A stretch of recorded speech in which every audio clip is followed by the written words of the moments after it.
Ingat, nanti ada satu zaman di mana Indonesia akan dipimpin oleh figur yang membebaskan pajak. Dukon itu kapan?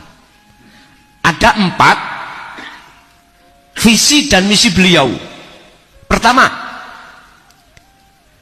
beliau akan mengajak hati seluruh warga Indonesia untuk mengesahkan Tuhan. 1. Berarti beliau itu meneruskan estafet amanah Rasulullah, tablignya Rasulullah. 1. Nomor 2, beliau akan meruntuhkan berhala-berhala yang ada di dalam setiap hati masyarakat. Ketiga, dia akan membebaskan pajak. Entah kapan itu. Yang terakhir. Beliau itu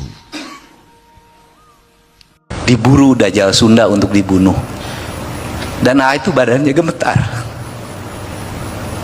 Dan saya selalu meyakini bahwa gapura yang saya bangun itu adalah pertanda orang Sunda, orang Purwakarta itu mulai memahami jati dirinya.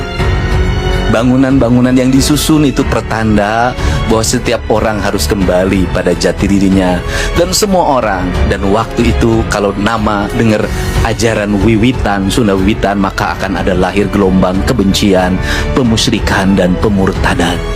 Salah satu pusaka yang saya miliki itu bukan pedang, bukan keris, tapi 2 yang dititipkan oleh Allah pada saya.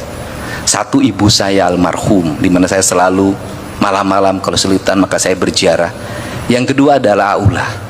Peristiwa yang tidak akan pernah saya lupakan dari AA itu adalah dia pulang sekolah lari ke rumah menangis karena ada tulisan di stiker, tidak konsentrasi, jalan jatuh ke jurang. Itu kuncinya konsentrasi, ya.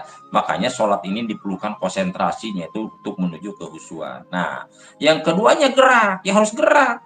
Kalau orang sakit-sakitan, tidak sakit, mau sampai kemana orang sakit? Nah, makanya perlu gerak. Kita ini perlulah kita bergerak ini berikhtiar, ya. Itu istilahnya, perlu gerak. Itu sebuah kunci ilmu. Walaupun profesor, dokter juga sama. Kalau dianya tidak bisa gerak, lumpuh, sakit, mau gimana? Penelitiannya bisa sukses, bisa lancar.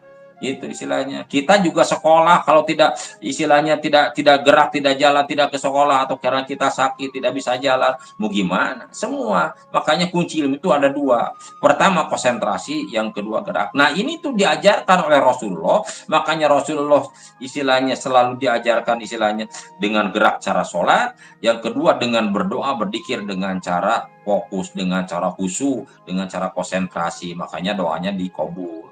Ya, istilahnya manfaatnya banyak untuk kesehatan kita, ya.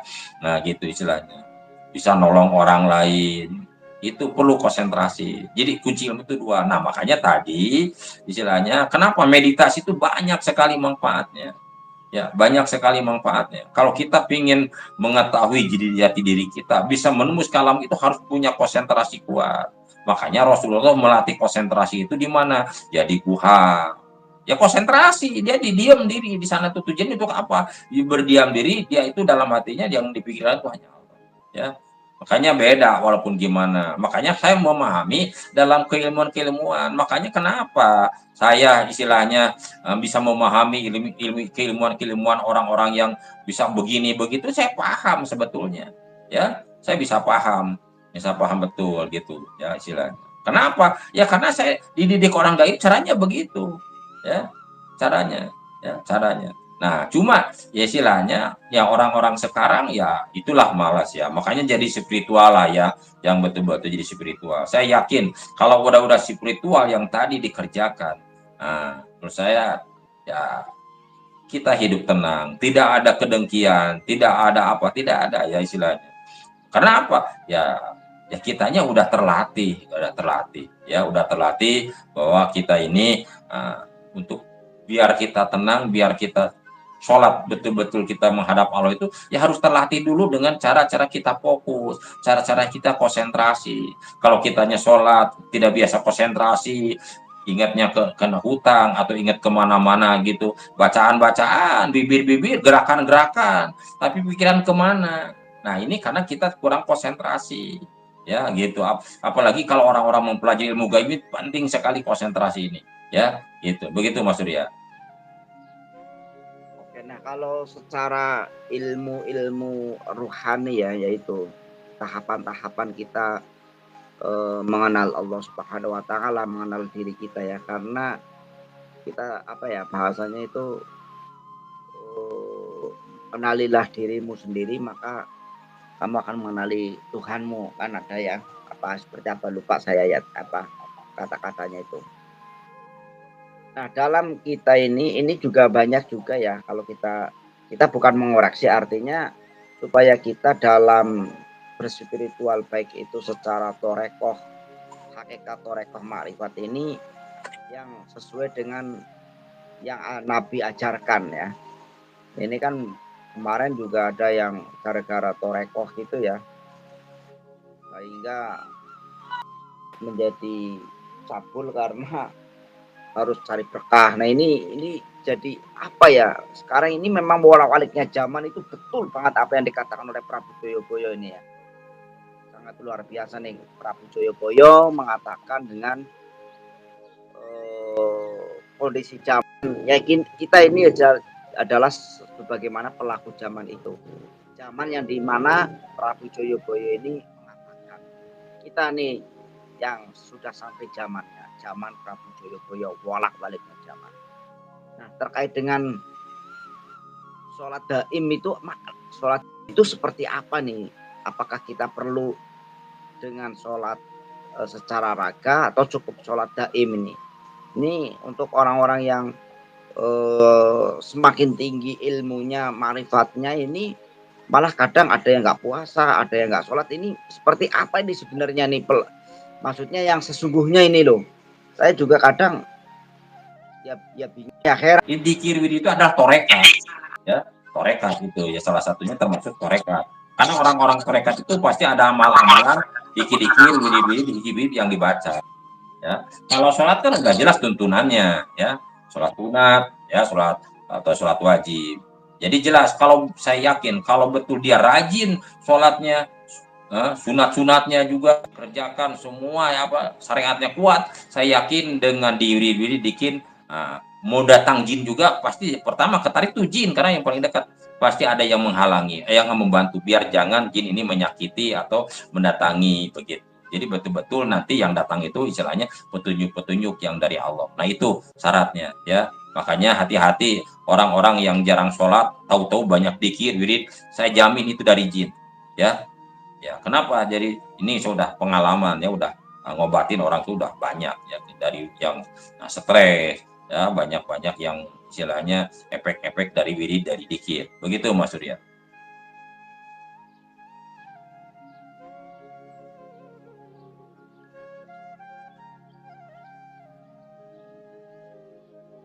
Oke, gitu ya. Nah itu Surya sesuai saya tulis semua mulai dari atas tadi, insya Allah.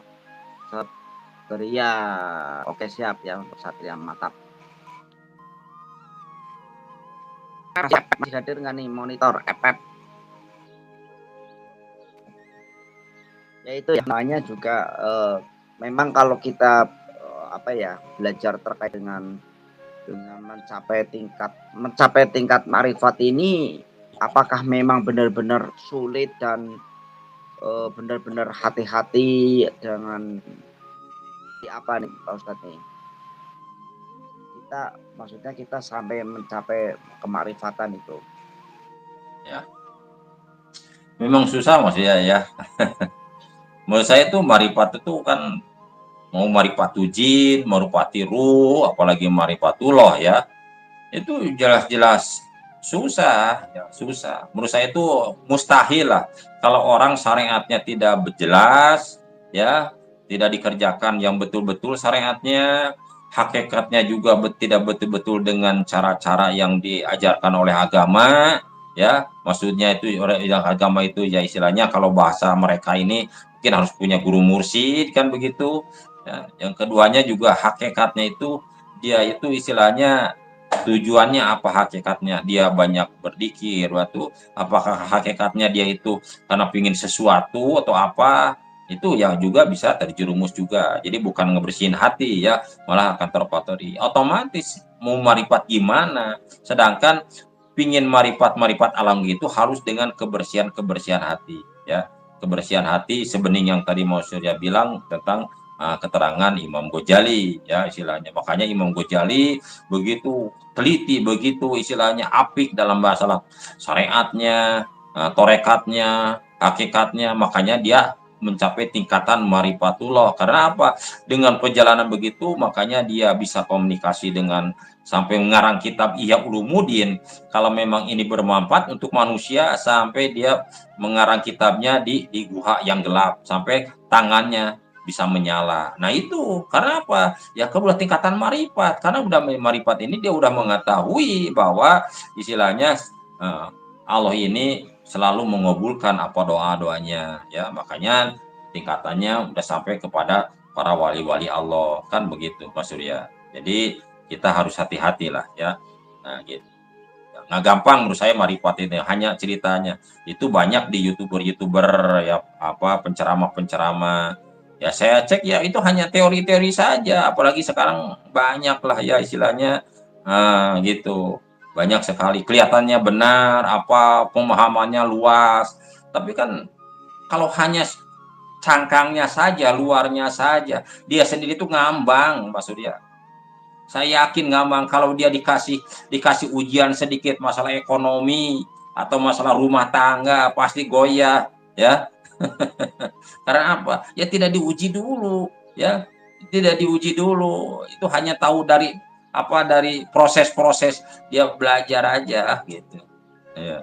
Ya, gitu Mas Surya. Nggak gampang menurut saya marifat itu. Betul ya. Nih saya mau bertanya juga nih ya terkait Apa? Penonton ini sama saya juga senang penonton apa Pedang Sembilan Langit apa penonton film-film Cina Kungfu Dragon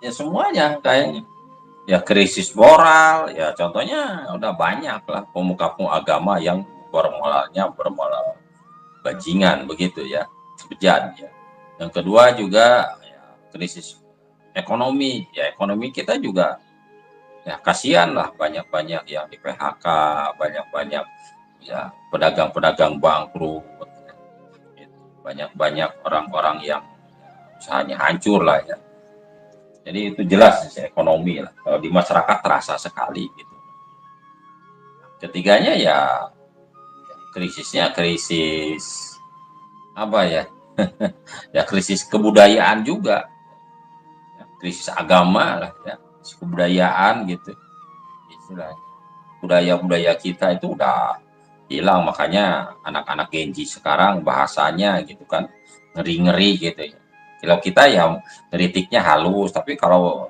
Gen Z sekarang ya krisis moral krisis kebudayaan bahasanya udah bukan bahasa yang ini bahasa saru lah ya kontol lah bahasanya wah udah bahasa yang jorok-jorok lah gitu kan istilahnya bahasanya yang ngeri-ngeri lah nah ini ya di krisis moral krisis kebudayaan krisis ekonomi apalagi krisis agama ya jadi ya kita tinggal tunggu waktu aja mungkin ya kita berdoa yang penting kita terselamatkan lah ya terselamatkan istilahnya dari krisis ini ya hara ini nantinya akan hara dan krisis, dari para bahaya, para bencana, begitu maksudnya.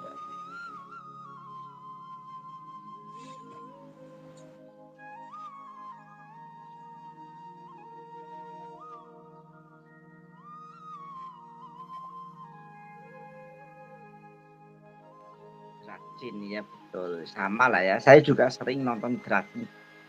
Ya, Penasaran ini padahal nggak baru sengaja dua itu ya. tiga, ini baru 2-3 hari kan lihat berita-beritanya, aduh, yang gitu-gitu aja gitu beritanya. Jadi ya pas muncul ya coba-coba lah, karena kan sesuai dengan karakter ya. Saya dulu dari kecil juga sering nonton apa ya, Koping Hu ya, baca buku tuh. Dulu kan gitu ya, buku-buku Koping Hu kan gitu ya. Itu. Jadi sesuai dengan karakter-karakter saya, mungkin karakter-karakter ya istilahnya apa ya, petualang-petualang begitu ya.